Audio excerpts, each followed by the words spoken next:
إن هذا القرآن يهدي للتي هي أقوم ويبشر المؤمنين الذين يعملون الصالحات أن لهم أجرا كبيرا.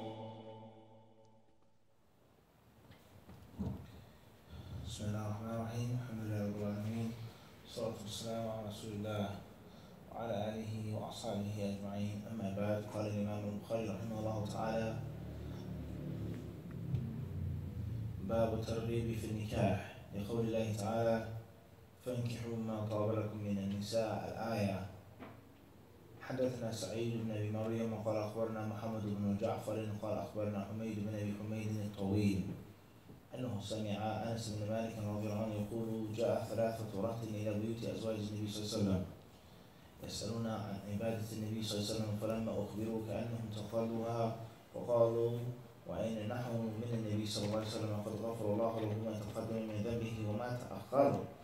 قال أحدهم: أما أنا فأنا أصلي الليل أبدا. وقال آخر: أنا أصوم الدهر ولا أفطر. وقال آخر: أنا أعتزل النساء فلا أتزوج أبدا.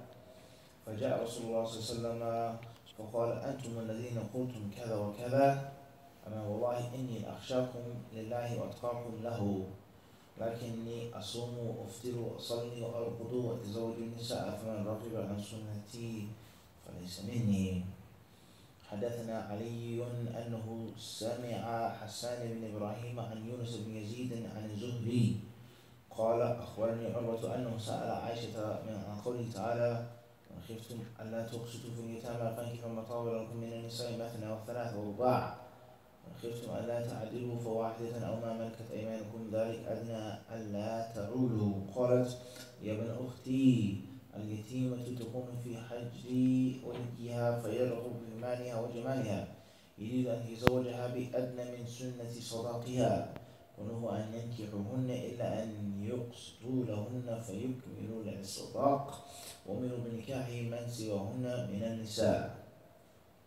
Imam al-Bukhari rahimahullah, he says في كتاب النكاح, the chapter of marriage, the very first subchapter, he says باب الترغيب في النكاح, the encouragement to marry and the preferability and recommendation of getting married based off of the statement of Allah the Sublime, the Exalted: فَانْكِحُوا مَا طَابَ لَكُم مِّنَ النِّسَاءِ, marry what is pleasing to you of women.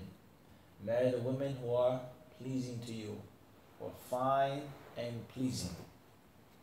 And then Imam al-Bukhari rahimahullah, he mentions 2 hadiths. Al-Hafidh ibn Hajar rahimahullah ta'ala, he says قوله إلى أن قال: نعم، ووجه الاستدلال أنها صيغة أمر تقتضي الطلب، وأقل درجاته الندب فثبت الترغيب.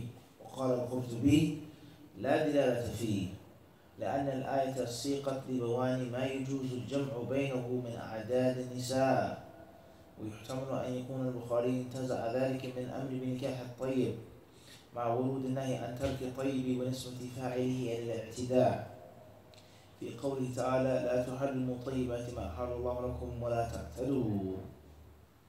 Ibn Hajar rahimahullah says, pointing out and steering the appropriate nature and the relativity between the chapter and between the verse.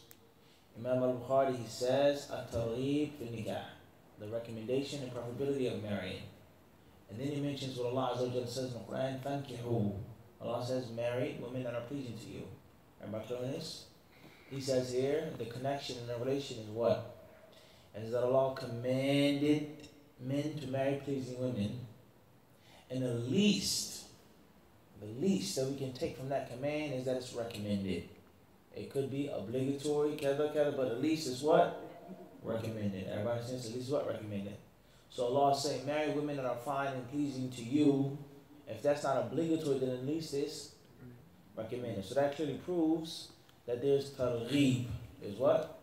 Targheeb. There is encouragement to marry. Everybody understand this? Other shurah, other commentators, they say there's no connection between the verse and the chapter heading. And before we move any further, we know this happens all of the time with Sahih al-Bukhari and the many shurah of Sahih al-Bukhari. Those who came before Al-Hafidh ibn Hajar rahimahullah ta'ala, many of them, when they read his book, they felt that many of the chapter headings weren't appropriate, or it didn't match with the hadith that he mentioned afterwards, or the verse that he mentioned afterwards. And some of those commentators, we would say, relatively were a bit hasty in saying that Bukhari didn't make any sense. And Bukhari, rahimahullah, he didn't give it its full due right of thinking about it before he put them together. And Al-Hafidh ibn Hajar, rahimahullah, we know he came after those ulama, many of them who made the Sharh of Sahih Bukhari, and he looked at and he analyzed the things that they said, and he sat down and he reflected and he pondered that he know Bukhari is right, but you were just too hasty. Bukhari is very, very sharp here, but you just didn't pay attention to another variation or kada or so on and so on and so forth. Everybody understand this?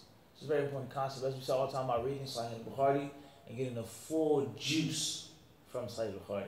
And if he's, how much, what's the amp? How much in the battery pack? It said pocket juice. How much is it? How much was it? The one that we bought. 8,000. 8,000 amps. What was it? Watts. What was it? mAh. mAh. Sorry. And the small one they had at the message I saw was how many? Like 2. 8, right? No comparison. Everybody understand this? Is it to charge your phone a little bit, but it's not. So what? Pocket juice. You may electrocute yourself with that thing. So you have high voltage. So Imam al-Bukhari, for you to get the full benefit from his book, you have to have some training, some keys, as we always talk about all over and over again in the classes, to get the what? The full juice, full electricity from the book. So he says that perhaps Imam al-Bukhari, he says, the Qurtubi says, the reason why there isn't no proof here is that this verse is only talking about what's the permissible number of women to marry. Allah says, marry women that are pleasing to you, 2, 3, or 4. It has nothing to do with the command or the order to marry. Ibn Hajar, rahimahullah ta'ala, he says, no. Rather, perhaps Imam al-Bukhari extracted it from a different part of the verse. When Allah says, مَا طَابَ لَكُمْ, women that are pleasing, that are tayyib, tayyibat. So Allah commanded us to marry from the tayyib, and it also proves goes back to the prohibition of leaving off the tayyib. And those who do not leave off, who do not do and commit and eat and enjoy the tayyib, Allah called them what? Or he attributed them to i'tidah, to transgressing the boundaries. If you don't eat from the tayyib and you make haram the tayyib, Allah made tayyib, I don't want it, it's not, I'm too sinful, Allah called you a what? Transgressor. As it states in the Quran al-Kareem, لا تحرموا طيبات ما أحل الله لكم.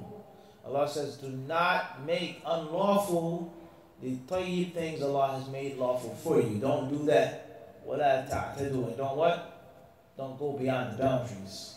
Do not transgress the set limits of Allah's legislation by not eating this, not drinking this, not marrying this. Oh no, we have don't do that. Al-Hafidh rahimahullah ta'ala, he says, وقد اختلف في النكاح فقال الشافعية ليس عبادة ولهذا لو نظره لم ينعقد.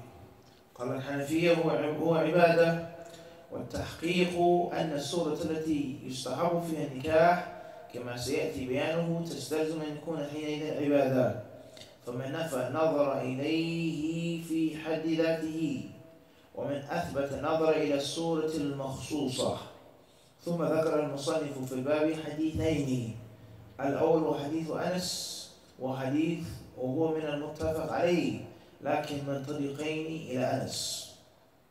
He then says, and then the ulama, they differ over nikah. Is nikah ibadah or not? Is it worship or not? He says, some of the Shafi'iyah, not necessarily Imam al-Shafi'i, but some of the Shafi'i jurists, they say that it's not ibadah. That marriage in itself isn't what? Isn't ibadah. And a few other things with regards to nadhr and things like this. He then says, as for some of the Hanafi scholars, they say that it is ibadah. That marriage itself is an act of worship. And he says, and perhaps those who said that it isn't worship, they look at it individually. Marriage. A wicked person can get married, a kafir, marriage. And those who look at it as it being ibadah, look at it in a specific scope.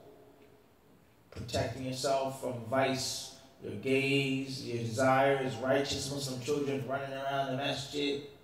Fulan, Fatima, Juraj, this one, that one, righteous Muslim kids, raising them upon Islam, upon the deen, increasing the numbers of the Muslims, making the population of the believers grow.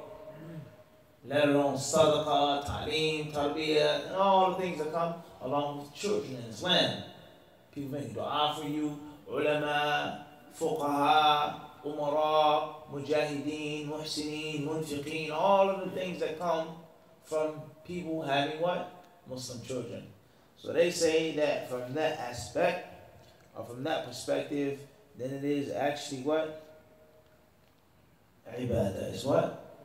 It's ibadah. Wallahu a'lam. Sallallahu alaihi wasallam.